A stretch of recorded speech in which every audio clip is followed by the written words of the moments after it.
Why are we spending tens of thousands of dollars a year on a 4-year college degree when many of our graduates struggle to find a decent paying job? Hi, on Ed Talk today, I try to introduce a topic that's thought-provoking, relevant, and not widely covered. I draw on my experience in business, entrepreneurship, parenting, and life in general. The topics I suggest are not contentious ones. I'll leave that to others and other channels. My objective is to present something interesting, an interesting topic for discussion, and most importantly, I want to hear from you, my audience. What do you think? Now let's get on with today's topic. So we've all been told something like, go to college, get a degree, and success will follow. But here's the reality for some families.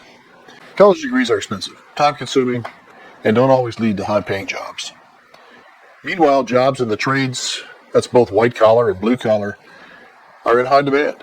Things like plumbing, IT technicians, HVAC techs, the guys you call when it's 95 degrees outside and your air conditioning goes out. And diesel mechanics, electricians, even dental hygienists. They're in high demand. There are more jobs for them than there are people to fill them. I know a fellow who earned a 1-year certification in diesel mechanics.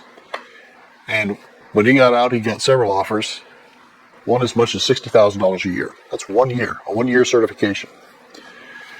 So I'm not dissing a university education. I'm just saying it's probably not right for everybody. There are countless grads whose parents have spent tens of thousands of dollars or more for over 4 years, only to find out that a general business degree or a psychology degree, an English or art history major, won't get them good job offers. The average salary for a college grad is about $45,000 a year. But it may surprise you to hear that 40% of college grads are making less than $40,000 a year. That diesel mechanic is already 3 years ahead of them. The average salary for a Microsoft certified technician, according to one posting I read recently, was $70,000 a year. Those salaries generally range from like $50,000 to $80,000 a year, and with experience, oftentimes $100,000 or more. Now, let's be fair. A university education is essential for many professions. There's no doubt about that. Doctors, lawyers, pharmacists, architects, CPAs, nurses, teachers. However, most of these require graduate degrees, so the 4-year degree is just the beginning. And then if you plan to go on to graduate school, well, that's another matter. It's more money, more time. Law school, think about that. This is one of my favorites. Does anybody think we don't have enough lawyers? And that's 3 years and another $150,000. I read recently where the American Bar Association said something like competition for new law school grads should continue to be extremely tight because we're graduating more lawyers than we have jobs for them. Now, if you do decide to go to grad school, this is just my opinion, but don't go to second-rate school. Grad schools are important, but go to the best grad school you can afford and get into. I remember a nice young man came into my office.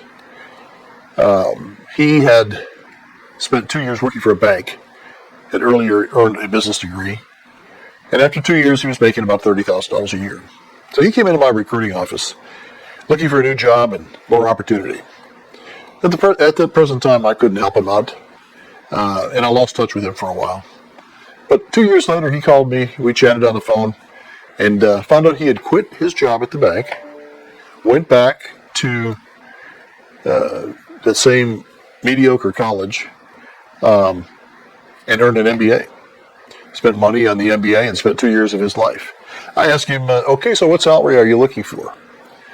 And he told me $30,000, plus or minus. So it's kind of a sad story. He quit his job and came back on the market, basically looking for the same salary, or having a realization that the same salary was what he was qualified for. I don't know.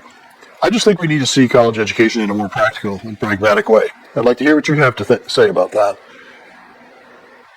During my career, I was initially a CPA before becoming an entrepreneur. As an entrepreneur, two of my businesses were in the staffing and headhunting executive search business. So I'm kind of speaking firsthand, with some firsthand knowledge on the subject. And I remember so many young adults coming into my office, freshly minted diplomas in hand. They couldn't find a suitable professional job. Many of them had marketing, psychology, history, political science degrees. So after their parents spending all that money, or borrowing it, and we'll talk about that more about that later in this video, maybe as much as $100,000. Many ended up taking jobs as receptionists or cell phone salespeople, or working at the Gap or some other retail store. Nothing against the Gap, by the way. I'm just using them as an example. But almost always for modest incomes, few benefits, or awkward hours. I even remember one young lady coming in to talk with me looking for a job with a major in event planning. A degree in event planning. Really? I didn't know there was such a thing. You tell me. But my diesel mechanic friend and my friend who was an IT wizard, well, they were already light years ahead. Now let me tell you about my plumber. Here's a guy, never went to college, started off as a plumber's helper, an apprentice, and after a while became a journeyman and was teaching helpers and apprentices. One day he started his own business, hired some people, bought some equipment. A couple of years ago, he showed me his books. He made $750,000 that year. No college degree. Never set foot in college. After I sold my businesses and I retired, I went back to grad school just for pure enjoyment. I earned a master's degree, and soon after I started teaching as an adjunct professor at one of the colleges here. And it taught me a lot. It was very enlightening. I think what I saw was students persuaded to sometimes elect majors like psychology or history or whatever. I'm not dissing those fields. I'm just saying oftentimes I think they were persuaded maybe by their professors or the department heads. And you got to think about this. The professors and the department heads were kind of fighting for their own survival. If they didn't have students electing those majors and taking those courses, those departments would dry up, right? Many of the students I met were going to school on borrowed money. Student loans, pretty easy to get. And at their young ages, they hadn't yet realized the perils of too much credit and too much debt. And guess what? Student loans don't just pay for tuition, books, and fees, but they're often used for off-campus living, cell phone bills, and yes, occasional pizza and pitcher of beer. Many of these students funded their lifestyles on these student loans. So, in a worst-case scenario, you can imagine somebody graduating with an art history degree encumbered with $75,000 in student loan debt. What can I say? What do you think? So let's just take a brief look at some of these careers that don't require a college degree. Like, for example, electricians. Many start by taking some classes at a junior college or getting in as a helper or an apprentice through some contracting firms. You can check out your local union, like the IBEW, ask around, look into trade schools or community colleges with pre-apprentice training programs. Or HVAC technicians. I like my guy who handles my HVAC stuff. When it's 20 degrees and my furnace goes out, I'm sure glad I know this guy. Now, I talked to him just a few weeks ago, and he told me he took one college class, and then he got into just a helper training program with a company and rode with some experienced people for, I think, as much as a year or two, and finally he was running his own jobs on his own, and later, now he's teaching other people the craft. I don't know how much money this guy makes, but he lives pretty well. He's pretty happy. I think the only time he's not happy is maybe July and August here in Alabama, fixing some air conditioner somewhere. Well, there's ups and downs in every job, but this is a pretty happy guy. And he's probably making a pretty good living.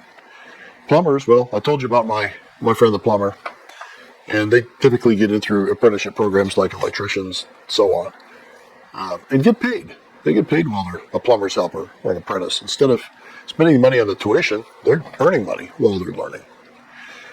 IT people, IT certifications. If you're a super user of computers, you can sometimes get your foot in the door just by that. And there's a lot of certification programs, I understand, that are free online programs, and you can grow in that job without a college degree. If you happen to like computers, it's an exceptionally good career for you. Dental hygienists. This is one that really surprised me. The average salary from my sources, $70,000 to $90,000 a year, requiring a 2 years associate's degree. For dental hygienists here in Alabama, my dental office told me that a group of dentists had formed an association where they train their own dental technicians. The shortage of USA-wide is something like 16,000 each year. 16,000 openings each year for dental hygienists, as dental hygienists leave the field, retire, and so on. So there's many more. Consult trade schools and community colleges and so on if you're interested in that. And again, I'm not dissing university education. I'm just presenting this as something to think about.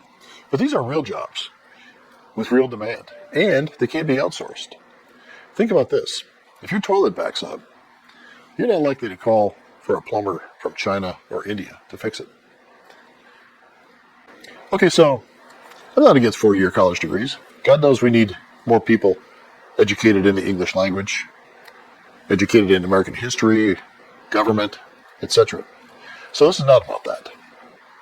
This is about training our kids to get educated, finding gainful employment, and living happy and fulfilling lives. It's also about using our financial resources in the most efficient way. At this point, it's kind of worth noting that people like Bill Gates, Mark Zuckerberg, Steve Jobs, they never graduated from college, nor did Ralph Lauren, and nobody can argue with their success. So please, tell me what you think. There's a lot more to this topic. There's a lot more to this story. So tell me something I don't know, or a side topic that you'd like to talk about. Thanks for watching. Please drop a comment below. I promise to read it. And we'll see you next time on Ed Talk Today.